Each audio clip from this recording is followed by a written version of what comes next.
শ্রী রামকৃষ্ণ ভক্তমালিকা বলরাম বসু পর্ব 4। আমরা বলরামের আর একবার সাক্ষাৎ পাই 1882 খ্রিস্টাব্দের 24শে অক্টোবর দক্ষিণেশ্বরে শ্রীরামকৃষ্ণের কক্ষে। ওই দিন কথামৃতকার যদিও লিখিয়াছেন বলরাম নতুন আসিতেছেন, তথাপি মনে রাখিতে হইবে যে তাহার যাতায়াত প্রকৃতপক্ষে আরম্ভ হয় ওই বৎসরের প্রারম্ভে কিংবা পূর্ব বৎসরের শেষে। ইহা কথামৃতে উল্লেখিত আছে। তবে স্বকীয় বিনয় নম্র স্বভাববশত বলরাম দীর্ঘকাল গমনাগমন করিল সাধারণের দৃষ্টির বাহিরেই থাকিতেন। বস্তুত 1882 11ই মার্চ ঠাকুরকে বলরাম ভবনে আনন্দোৎসব করিতে দেখিয়া এই কথাই সমর্থন পাই এবং ওই দিনই বলরামের আত্মগোপনের পরিচয় লাভ করি। ওই দিন কথামৃতকার লিখিয়াছেন, এইবার ভক্তেরা বারান্দায় বসিয়া প্রসাদ পাইতেছেন, দাসের ন্যায় বলরাম দাঁড়াইয়া আছেন। দেখিলে বোধ হয় না তিনি এই বাড়ির কর্তা। ঠাকুরের পূর্ণ দর্শন লাভে বলরামের মন নানারূপে পরিবর্তিত হইয়া আধ্যাত্মিক রাজ্যে দ্রুত অগ্রসর হইয়াছিল। বাহ্য পূজাতি বৈধি ভক্তির সীমা অতিক্রম পূর্বক স্বল্পকালেই তিনি ঈশ্বরে সম্পূর্ণ নির্ভরশীল সদসৎ বিচারবান হইয়া সংসারে অবস্থান করিতে সক্ষম হইয়াছিলেন। স্ত্রী পুত্র ধন জনাদি সর্বস্ব তাহার শ্রীপাদপদ্মে নিবেদনপূর্বক দাসের ন্যায় তাহার সংসারে থাকিয়া তাহার আজ্ঞা প্রতিপালন এবং ঠাকুরের পূত সঙ্গে যতদূর সম্ভব কাল অতিবাহিত করাই ক্রমে বলরামের জীবন উদ্দেশ্য হইয়া উঠিয়াছিল।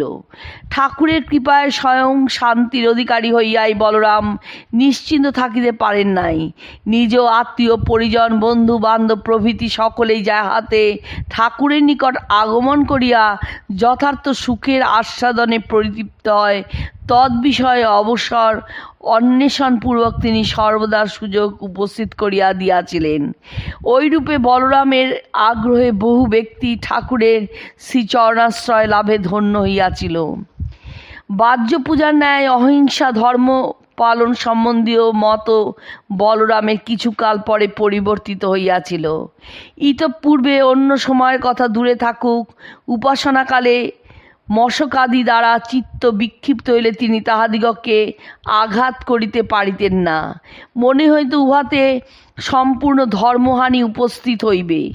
এখন ঐরূপ সময়ে সহসা একদিন তাহার মনে উদিত হইল, সহস্রভাবে বিক্ষিপ্ত চিত্তকে শ্রী ভগবানের সমাহিত করাই ধর্ম। মশকাদি কীট পতঙ্গের জীবন রক্ষায় উহাকে সতত নিযুক্ত রাখা নহে। অতএব 2-4টি মশক নাশ করিয়া কিছুক্ষণের জন্য যদি তাহাতে চিত্ত স্থির করিতে পারা যায়, তাহাতে অধর্ম হওয়া দূরে থাকুক, সমধিক লাভই আছে। তিনি বলিতেন, অহিংসা ধর্ম প্রতিপালনে মনের এতকালের আগ্রহ ঐরূপ ভাবনায় প্রতিহত হইলেও চিত্ত ওই বিষয়ে সম্পূর্ণরূপে সন্দেহ নির্মুক্ত হইল না। সুতরাং ঠাকুরকে ওই বিষয়ে জিজ্ঞাসা করিতে দক্ষিণেশ্বরে চলিলাম।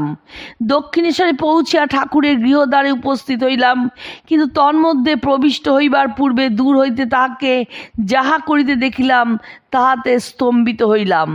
দেখিলাম তিনি নিজ উপাদান হইতে ছাড় পোকা বাছিয়া তাহাদিগকে বিনাশ করিতেছেন। নিকটে উপস্থিত হইয়া প্রণাম করিতে তিনি বলিলেন, বালিশাতে বড় ছাড় পোকা হইয়াছে, দিবারাত্রি দংশন করিয়া চিত্ত বিক্ষেপ এবং নিদ্রার ব্যাঘাত করে, সেজন্য মারিয়া ফেলিতেছি। জিজ্ঞাসা করিবার আর কিছুই রহিল না। ঠাকুরের কথা এবং কার্যে মন নিঃসংশয় হইল, কিন্তু স্তম্ভিত হইয়া ভাবিতে লাগিলাম, গত 2-3 বৎসর কাল ইহার নিকট যখন তখন আসিয়াছি, দিনে আসিয়াছি, রাত্রে ফিরিয়াছি, সন্ধ্যায় আসিয়া রাত্রি প্রায় দ্বিপ্রহরে বিদায় গ্রহণ করিয়াছি, প্রতি সপ্তাহে 3-4 দিন ওইরূপে আসা যাওয়া করিয়াছি, কিন্তু একদিনও ইহাকে এইরূপ কর্মে প্রবৃত্ত দেখি নাই। ওইরূপ কেমন করিয়া হইল?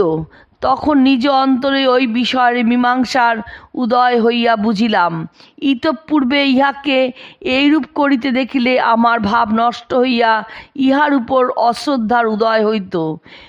পরম কারুণিক ঠাকুর সেই জন্য এই প্রকারের অনুষ্ঠান আমার সমক্ষে পূর্বে কখনো করেন নাই।